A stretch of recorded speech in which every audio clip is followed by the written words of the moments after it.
Bonjour et bienvenue dans notre émission Parlez-vous public, une émission proposée par VK en partenariat avec la MNT, première mutuelle de la fonction publique territoriale, en santé et en prévoyance. Le principe de cette émission est simple, un thème, 3 invités et mes questions. Et nous nous intéresserons à la double question que se posent les employeurs et particulièrement les collectivités locales, comment recruter, attirer, mais aussi fidéliser les personnes que nous recrutons. Et nous verrons que les angles pour aborder cette double question sont divers. Pour en parler, 3 invités que j'ai le plaisir d'accueillir, que je m'empresse de vous présenter, en m'excusant dès à présent, les présentations sont toujours un peu réductrices.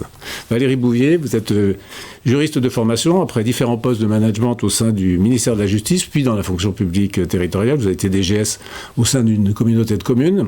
Vous êtes maintenant DGS du Centre de gestion 74, Haute-Savoie, territoire frontalier avec la Suisse, ça sera peut-être une partie du sujet, et particulièrement intéressé par le management et très engagé dans une chaire sur l'observation du rapport au travail avec l'université Savoie-Mont-Blanc.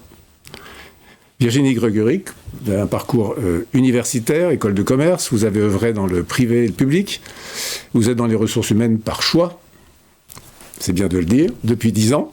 Vous vous définissez comme une passionnée des hommes et de leur métier, de la transformation des organisations, qui ne peut se faire sans l'un ni l'autre, m'avez-vous dit. Voilà. Et là où tout le monde parle d'innovation, vous êtes une tenante du progrès et de l'audace, et vous êtes DRH de la ville de Fresnes. Ibrahim Affal, docteur de l'École des mines de Paris en sciences de gestion. Vous avez travaillé en entreprise pendant de nombreuses années. Aujourd'hui, vous êtes fondateur et président du cabinet d'études et d'expertise en management Hommes et Décisions. Vous êtes aussi à l'initiative du think tank Institut du Travail Réel. Et vous publiez, vous produisez beaucoup. On peut vous voir sur les réseaux sociaux. Et votre blog est une mine de mise en perspective. Voilà, mais on va commencer par vous, Valérie Bouvier. En préparant cette émission, vous évoquiez l'importance de poser les bons diagnostics. Je reprends vos propos en évoquant des questions démographiques, de thématiques nouvelles, de changement climatique, de poids de l'intelligence artificielle. Alors, d'abord, quels sont les autres, peut-être, qui impactent notre sujet, et en quoi cela joue sur la question du recrutement et de la fidélisation, particulièrement dans la fonction publique territoriale.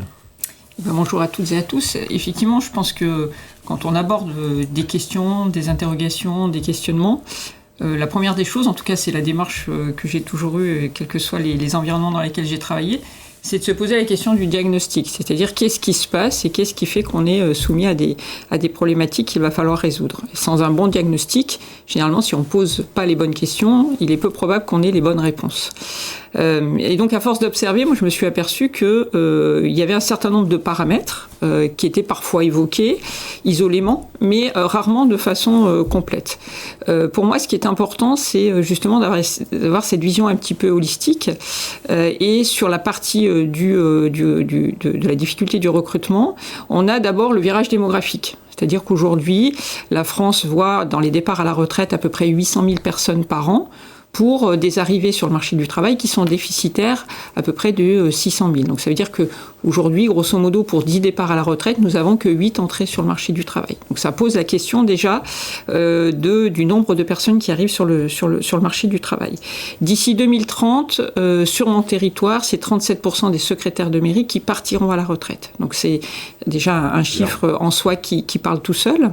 Et puis on sait qu'en Europe, si on dézoome un tout petit peu, à horizon de 2050, c'est à peu près 35 millions de travailleurs qui manqueront pour venir soutenir l'économie et l'ensemble des services publics. Alors après, si on vient sur le territoire qui me concerne plus particulièrement, alors on dirait que chaque territoire va dire qu'il a une typicité, des spécificités, mais néanmoins, notre territoire cumule un certain nombre de paramètres. Alors on partage le paramètre du virage démographique, mais on a d'autres difficultés puisqu'on est un territoire touristique, donc avec une forte demande sur un certain nombre de métiers. On est un territoire avec une dynamique économique importante, notamment le décolletage aujourd'hui, qui répond à des besoins dans l'automobile, dans l'aéronautique, dans l'armement, dans l'horlogerie bien évidemment. Et puis on a un paramètre quand même important qui est la proximité de la Suisse avec le canton de Genève, avec, je vais faire un peu rêver peut-être ce matin, mais un SMIC à 4 400 € mensuels. Et par rapport aux autres territoires frontaliers, nous n'avons pas la barrière de la langue, qui n'est pas très souvent évoquée, mais qui est quand même une facilité pour aller travailler. Donc un coût de l'immobilier qui est... Et donc on a un coût du foncier, une problématique du logement qui est relativement importante sur notre territoire. Et effectivement, si on ajoute à cela les difficultés qui sont liées à la fonction publique en général, pas que territoriale, mais notre visibilité, la connaissance des services publics, des métiers qu'il y a derrière. Qui sait que rien que dans la fonction publique territoriale, il y a 250 métiers. Moi, quand j'interviens à l'université, c'est toujours une découverte pour les étudiants que se dire qu'il y a un panel de métiers aussi important. Et donc, effectivement, tout ça mis en perspective des transformations, on y reviendra peut-être, mais on a la transformation qui sont liées aux nouvelles technologies qui sont en train d'entrer en force dans nos métiers. La question aussi du climat, nous, sur les territoires de montagne, c'est une vraie question autour de la transformation des métiers quand on pense à la durabilité de la montagne notamment. Donc voilà, donc un ensemble de paramètres qu'il faut essayer de mettre en perspective pour ensuite essayer d'apporter un certain nombre d'éléments de solutions à nos employeurs publics. Et puis je dirais un dernier élément, mais je pense qu'on y reviendra et je pense que Virginie en parlera sans doute mieux que moi, c'est quand même la question du savoir recruter dans les collectivités. Alors, on reviendra. Il y a une chose que vous aviez évoquée sur le fait que du nombre de personnes qui en fait ne recherchent pas un job. Oui. Et qu'à l'intérieur de ces personnes qui ne recherchent pas un job, il y a le pourcentage, il y a la fonction publique territoriale qui est le microcosme du macrocosme. Si je effectivement, quand on est sur le plein emploi, les gens sont moins en recherche. Donc aujourd'hui, sur le marché du travail, on estime qu'à peu près 73% des gens ne sont pas en recherche active. Et donc sur les 27% qui restent, qui sont en recherche, à peu près 70% ne connaissent pas la territoriale. Donc quand on voit la part résiduelle finalement des gens qui connaissent réellement les métiers de la fonction publique, on s'aperçoit que le travail est à faire en dehors même de notre seul microcosme que l'on connaît. Il faut vraiment qu'on aille chercher potentiellement les gens qui sont à l'extérieur, donc les 70% des 27%, et puis encore mieux, aller peut-être aussi, entre guillemets, draguer ceux qui ne sont pas en recherche active. Ibrahim Affal, on va rentrer sur le sujet avec un autre angle. Vous identifiez deux écoles selon que les êtres humains sont identifiés, je parle de management, sont identifiés comme des ressources ou des acteurs. Quel impact ça peut avoir sur le rapport au travail et ce qui nous intéresse aujourd'hui, la question du recrutement et de la fidélisation? Oui, il y a deux grandes écoles. Une école qui considère que les êtres humains sont des ressources, c'est-à-dire qu'il suffit de bien prescrire pour bien faire. Et donc c'est une sorte de traitement pastoral des êtres humains. Et une autre école qui a pour soubassement les sciences du travail, qui considère que les individus ne sont pas des ressources, mais des acteurs, et qu'une personne qui travaille doit être dans les conditions qui lui permettent de mettre en œuvre son intelligence pratique pour faire face au réel. Et c'est ce qu'on peut appeler le traitement horticole des êtres humains. Et donc, le fait de recruter, c'est une chose. Encore faut-il fidéliser. Et pour fidéliser, il faut être capable de mettre en place un environnement adéquat pour que les gens se reconnaissent dans ce qu'ils font, malgré les contingences du réel. Et donc, je pense que le vrai défi, c'est aussi au-delà du fait de déployer de l'énergie pour aller chercher les candidats, pour les insérer, il faut aussi mettre en œuvre toutes les conditions qu'il faut pour que les gens se reconnaissent dans ce qu'ils font et puissent être capables de mettre en œuvre leur intelligence pratique pour que le travail soit aussi facteur de santé. Donc ça, c'est un vrai enjeu. Quand vous dites ça, moi j'entends qu'en fait on dépense beaucoup d'énergie pour recruter et pas assez pour fidéliser. Enfin, toutes les études, toutes les enquêtes le montrent. En France, il y a des maux du travail. En France, on a le taux de maladies liées au travail, les fameuses grandes dépressions liées au travail. On est un des leaders dans toute l'Europe. Ce n'est pas pour rien. Et donc, moi, je pense que oui, il faut qu'on aille chercher les candidats, mais une fois qu'on les a dans notre organisation, il faut qu'on soit à mesure de mettre en œuvre une vraie réflexion sur comment on soigne le travail et comment on permet aux uns et aux autres de se reconnaître dans ce qu'ils font et d'être à même de mettre un peu de ce qu'ils sont dans le travail. Parce que lorsqu'on travaille, ce n'est pas juste produire, c'est vivre ensemble. Donc, on a un problème de vivre ensemble dans le travail. En tout cas, l'image du pastoral du horticole me plaît personnellement. Virginie Gregory, vous êtes arrivé, vous, à Fresnes il y a un peu plus de 3 ans, sans faire injure à Fresnes, et je reprends des propos que vous avez formulés. C'est une ville qui est pas extrêmement attractive, avec a priori, c'est pour ça que je prends des gants, avec un petit problème d'accessibilité, une ville qui n'est pas riche. Sur quoi vous vous êtes appuyé en termes de recrutement et de fidélisation pendant ces 3 années, et quel premier constat vous pouvez apporter ? Alors effectivement, pour reprendre les propos qui viennent d'être dits, recruter c'est une chose, attirer les talents, les garder c'est encore différent. Sur le recrutement tout d'abord, donc je suis arrivée il y a effectivement un petit peu plus de 3 ans dans un contexte post-crise sanitaire assez marqué, mais comme dans toutes les collectivités. Le constat, ça a été effectivement une ville qui pâtit peut-être de l'image du centre pénitentiaire, avec des problèmes d'accessibilité, puisqu'on n'a pas de gare de métro ni de RER directement, mais à proximité. Et puis, on est entouré de villes assez riches, cossues. On est limitrophe avec le département des Hauts-de-Seine, donc quand même beaucoup de facteurs, on va dire, qui ne vont pas forcément dans le sens de la ville. Mais à côté de ce constat, on va dire, négatif, il y avait aussi des choses positives, puisque on a tout d'abord un projet politique qui est vraiment porté par une équipe municipale et par la maire qui est très très engagée, notamment dans les transitions environnementales. Et puis aussi une nouvelle directrice générale qui venait d'arriver et qui voulait mettre en place un fonctionnement vraiment transversal sur le mode projet. Donc partant de ces points-là, moi j'ai plutôt misé sur le recrutement, on va dire sur l'authenticité et de dire ce qu'on est et de pas vendre ce qu'on n'est pas simplement pour recruter des candidats, parce qu'effectivement on peut vendre beaucoup de rêves, on attire les candidats et puis après la réalité se confronte à ce qu'on a vendu et on peut perdre les candidats assez rapidement. Donc pour nous l'authenticité ça a été de dire à Fresnes vous pouvez proposer plein de choses si vous avez envie de porter des projets, de faire des propositions, d'être écouté et entendu, vous êtes à votre place chez nous. Et c'est quelque chose qu'on met vraiment en œuvre. Alors je le dis souvent en plaisantant, mais ce qui est une réalité, moi j'ai fait les frais de cette proposition en arrivant, puisque je crois que c'était sur intranet, peu importe, j'ai levé la main pendant une réunion, j'ai dit ce serait peut-être bien de repenser intranet et de refaire des choses. Vous êtes reparti avec le projet. Et la DGS m'a dit c'est très bien, vous avez levé la main, vous allez le faire. Donc je dis toujours en entretien, faites attention à ce que vous allez proposer parce que vous allez devoir le faire derrière. Donc oui, on ne peut pas proposer des salaires d'une collectivité de 2400 agents, c'est pas ce qu'on vend, mais on propose d'autres choses qu'on met vraiment en place. Et sur l'écoute aussi, la prise en compte des agents, parce que je suis d'accord, on passe quand même beaucoup de temps de notre journée au travail, donc c'est important de s'y sentir bien. Et on reviendra peut-être après sur la question du management. Mais le fait d'être écouté, c'est une réalité à Fresnes.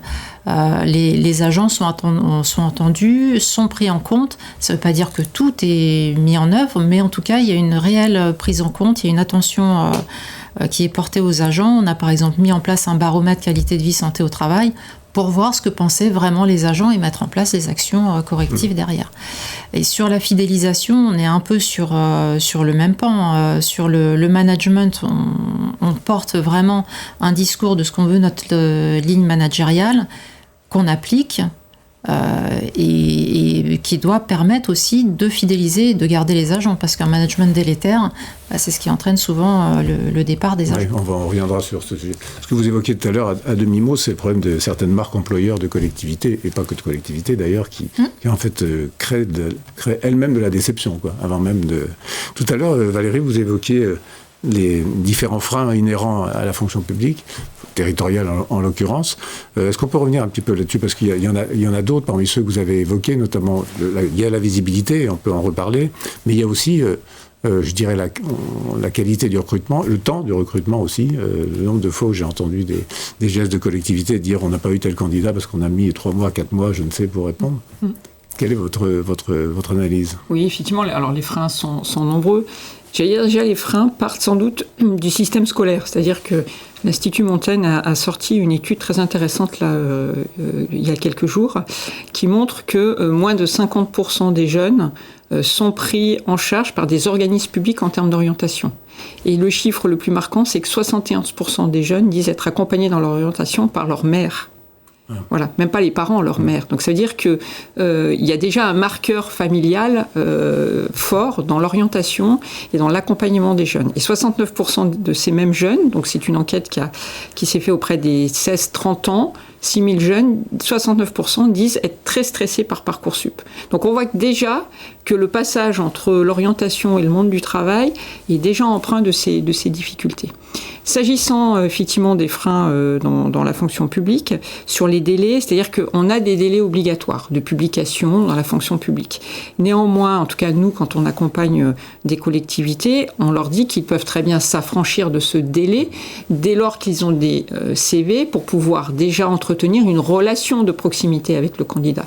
C'est-à-dire rentrer en contact avec lui, voir si déjà réciproquement il y a une envie d'aller un petit peu plus loin dans le dialogue, et mener comme ça un processus entre la collectivité, l'employeur public et le candidat qui permettent d'aller jusqu'au délai et de respecter les délais légaux. C'est vrai que ce processus de recrutement dans les collectivités est une des questions fondamentales pour moi aujourd'hui dans notre incapacité à recruter correctement. Et aussi bien les cadres dirigeants que les élus doivent repenser le processus du recrutement. Alors il y a la fidélisation, je suis entièrement d'accord avec tout ce qui a été dit, mais déjà on part mal sur le recrutement, avec le souhait d'avoir exactement la personne qui va remplacer celle qui est partie, avec les mêmes compétences, les mêmes connaissances. Donc ça va de l'offre d'emploi qui va lister les missions, les activités, parfois même jusqu'à la connaissance des logiciels, dont on sait très bien qu'on ne trouvera sans doute pas le candidat. Et puis donc, c'est plus des profils de poste que des offres d'emploi. Exactement. Donc ça veut dire qu'il faut déjà rénover l'offre d'emploi, et puis ensuite, sur le processus, rentrer dans un dialogue avec le candidat et non pas rester sur cette volonté de l'employeur qui offre quelque chose, parce que c'est une offre réciproque, c'est une rencontre avant tout que le recrutement. Ibrahima, parmi les freins, et puis pour y faire face, on voit fleurir, on parlait de l'école, on va parler un peu de formation, on va fleurir des formations au courage managérial. Alors comment est-ce que vous réagissez au voisinage de ces trois mots, un voisinage bizarre, je trouve, formation, courage, management? Schopenhauer, le grand philosophe, disait que celui qui écrit en substance, celui qui écrit pour des fous, trouvera toujours de très nombreux lecteurs. Et je pense que le bon sens nous enseigne que parler, c'est penser. Celui qui ne cède rien sur les mots ne cède rien sur les choses. On ne forme pas au courage, on ne forme pas à l'éthique, on ne forme pas à l'amour, on ne forme pas à la sagesse. Tout ce qu'on peut faire, c'est travailler sur les conditions qui permettent aux uns et aux autres d'être sages, d'être amoureux, etc., etc. Donc pour moi, ça, ce sont des choses qui sont de l'ordre du très anecdotique au fait. Par contre, là où il y a un enjeu, c'est cette vraie nécessité de passer de la formation en management à l'éducation en management. C'est-à-dire passer à une éducation qui ne serait pas juste un enseignement de méthodes et techniques, mais faire de telle sorte qu'on puisse enseigner ce qui permet aux uns et aux autres d'avoir de l'imagination et de la sensibilité. Lorsqu'on manage, le juge de paix, c'est la capacité à faire un jugement correct. Et le jugement correct ne se décrète pas. On n'est pas sensible parce qu'on l'a voulu et décidé. Et donc, toutes les disciplines qui concourent à ce qu'on puisse avoir de l'imagination et de la sensibilité, comme par hasard, ont été exclues du système scolaire. Et donc, le vrai enjeu, c'est pas de former aux gens au courage, à l'amour, etc., etc. C'est comment on fait pour que la formation en management ne soit pas juste une formation technique, qu'elle soit une formation de l'âme.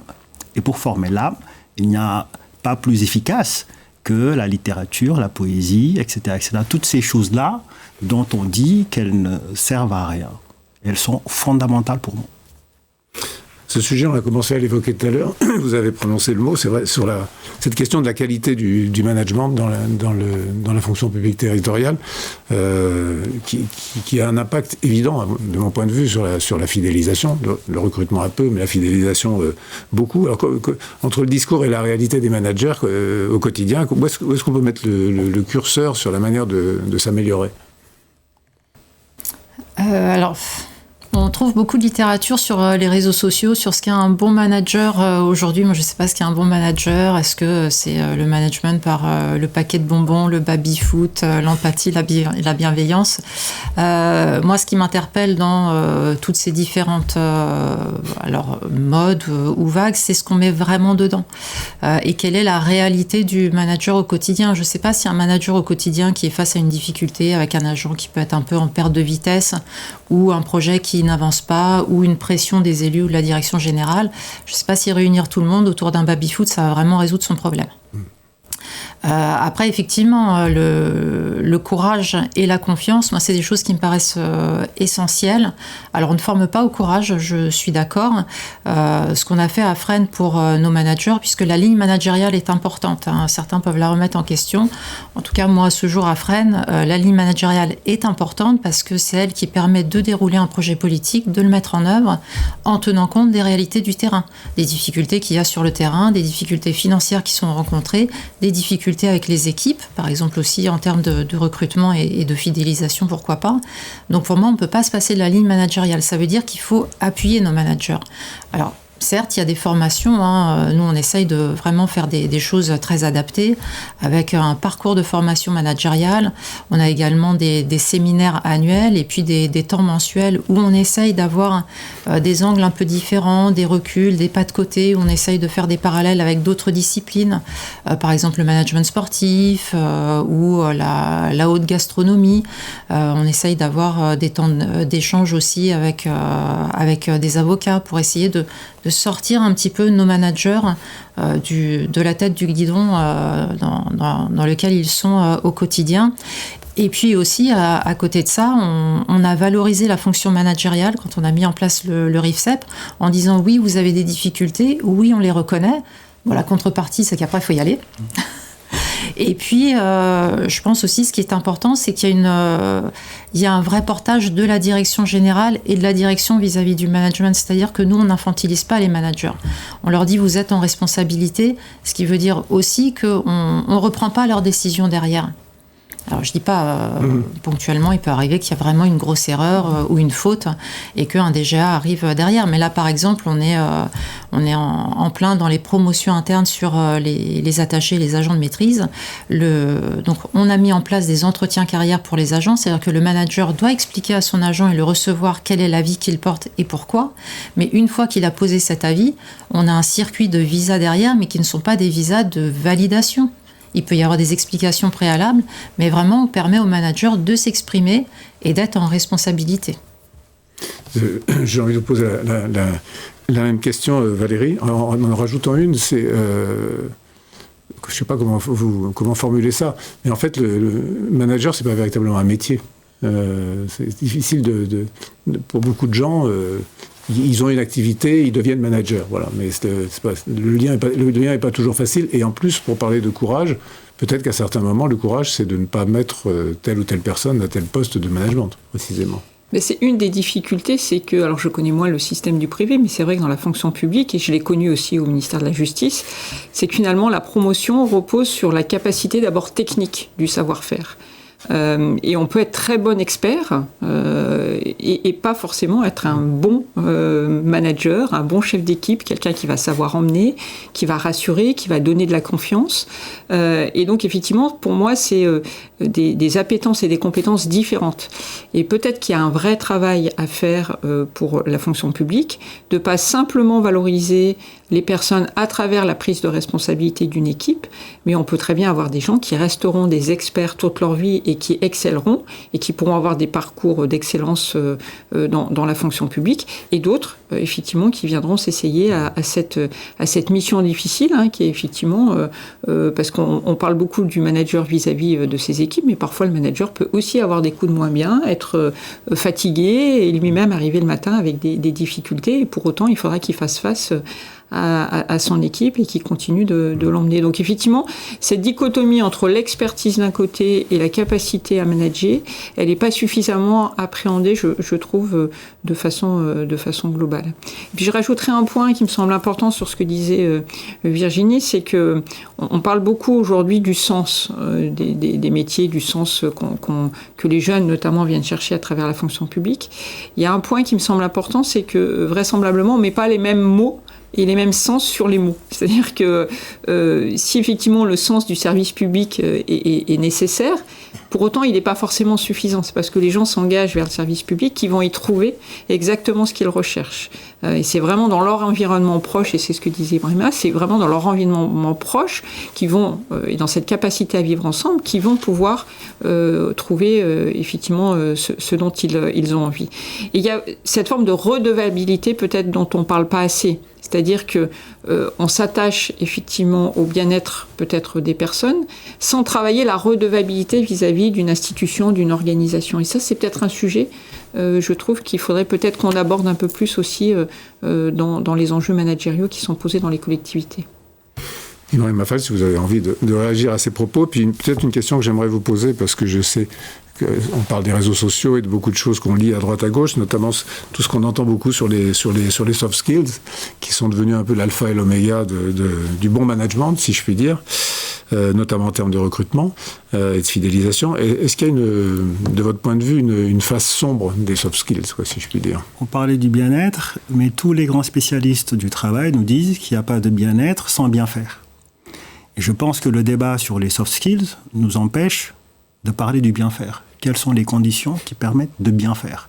Les soft skills, c'est une notion assez floue, au fait. C'est-à-dire qu'aujourd'hui, personne n'est d'accord sur une vraie définition de ce qu'est une soft skills. Parce qu'on y trouve des traits de caractère, des traits de personnalité, la capacité à résoudre des problèmes. On y trouve même la coopération. Donc c'est un salmigondis de pas mal de choses. Voilà. Où s'arrête une soft skills? Où est-ce qu'elle commence? Est-ce que le fait de bien savoir parler, c'est une soft skills pour un journaliste? Peut-être pas. Voilà. Je ne répondrai pas. Voilà. Est-ce que si vous êtes le meilleur cardiologue du monde, on vous met dans le désert, vous serez bon? J'en doute.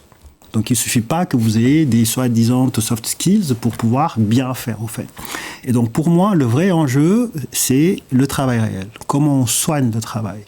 Parce qu'à chaque fois, le réflexe pavlovien qui est le nôtre, quand il y a quelque chose qui ne tourne pas rond, on va traiter les personnes par les soft skills. Il vous faut les soft skills. Vous n'avez pas les bonnes soft skills.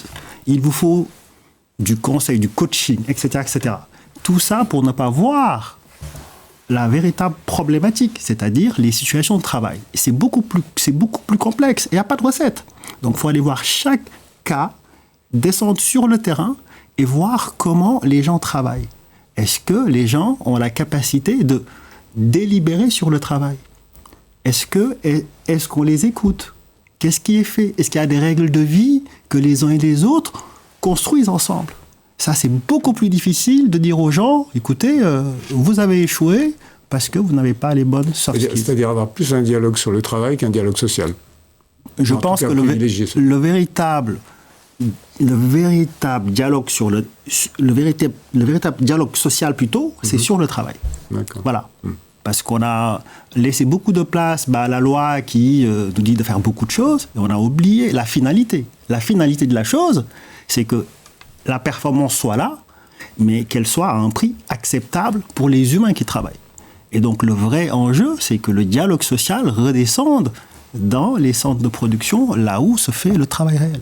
Et donc ça, c'est un vrai sujet. Et le manager, dans tout ça, un manager, c'est pas forcément le meilleur technicien.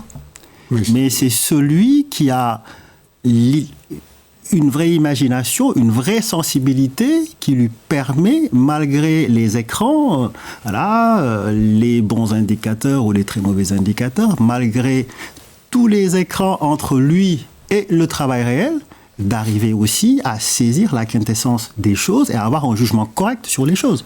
Voilà, le manager n'est rien d'autre qu'une personne de plus pour que le travail soit bien fait. Voilà. Et ça demande une posture d'humilité, qui permet de remettre au centre ce que les gens ont en commun, c'est-à-dire le fait de vouloir bien faire le travail. Il y a un instinct du travail bien fait, et cet instinct du travail bien fait, lorsqu'il n'est plus là, c'est là où les gens tombent malades. Et lorsqu'il ne peut pas s'exprimer, c'est là où les gens se retirent du travail. Et donc, comment on fait pour préserver cet instinct du travail bien fait et faire de telle sorte que les gens tirent dans le même sens malgré les différences? Parce que dans une organisation, on ne pense pas tous pareil, on n'a pas tous les mêmes fonctions. Et donc, il faut être capable de dialoguer sur le travail avec de vrais conflits, mais les bons conflits qui permettent de construire ensemble ce qui font les standards de travail et les standards de vie. Oui, parce qu'en filigrane de vos propos à tous les trois, il y a la santé. Il y a la santé des agents au travail, c'est évident, on l'entend à travers vos propos. Je voudrais qu'on revienne sur la fonction recrutement avec vous, Virginie. Est-ce qu'elle ne devrait pas se professionnaliser, pour utiliser ce terme-là, dans les collectivités locales? Parce que parfois, pour avoir assisté à certaines situations, on a l'impression que les candidats sont plus formés que les recruteurs, si je puis dire.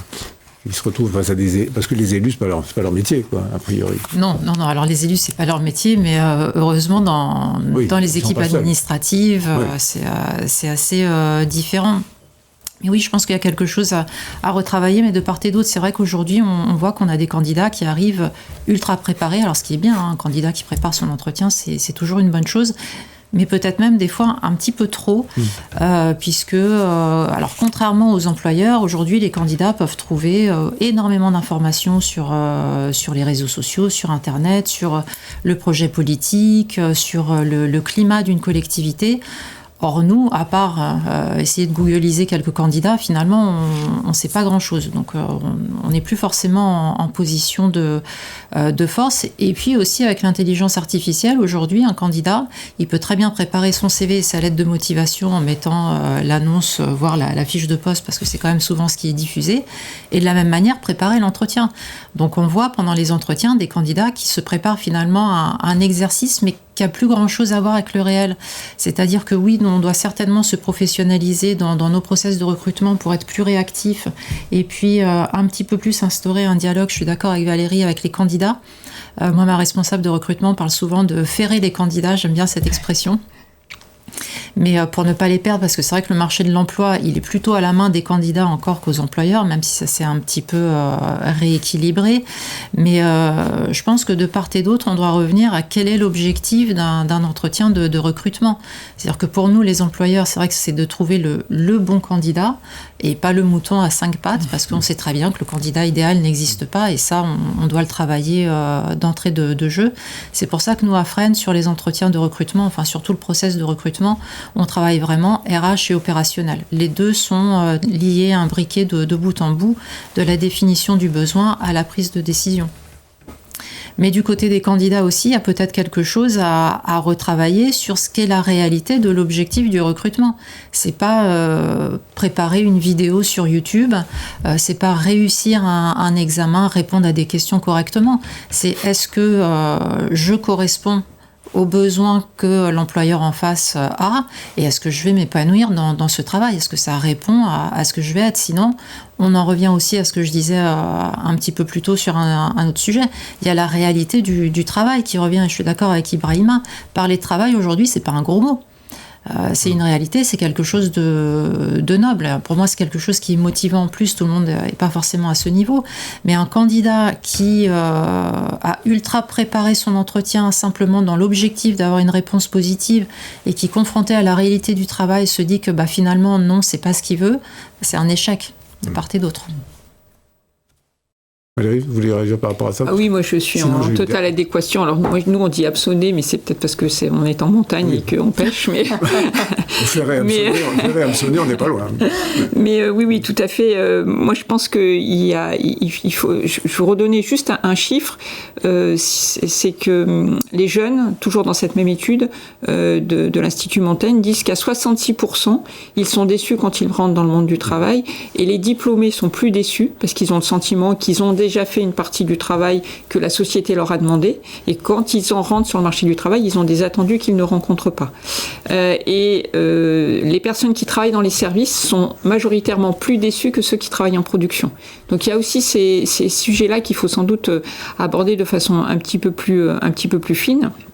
Moi, je reviens sur cette notion de redevabilité et c'est ça pour moi, c'est-à-dire comment est-ce qu'on partage le travail. D'un côté, l'employeur public, les managers doivent donner les conditions de la confiance, de l'accompagnement, de la capacité à chacun de faire son travail dans de bonnes conditions, mais en même temps, il faut qu'aussi les agents, les candidats soient en capacité de prendre conscience qu'ils ont aussi vis-à-vis de l'organisation, le fait de devoir exercer leur travail le mieux possible. Donc cette notion de réciprocité et redevabilité me semble un point important qu'il va falloir qu'on aborde dans les années à venir.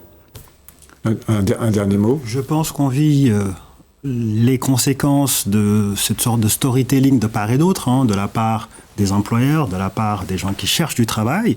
Aujourd'hui, on se rend compte qu'on ne se comprend plus. Et donc il est important, je pense, de remettre l'Église au centre du village, c'est-à-dire la vérité. Dire la vérité tout simplement.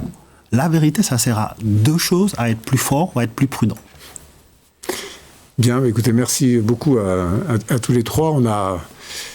On pourrait continuer pendant un long moment, mais peut-être que c'est celles et ceux qui regarderont cette émission qui continueront à en parler ensemble. Merci à la MNT de nous avoir permis d'échanger sur ce sujet. Merci à VK pour l'organisation et à bientôt.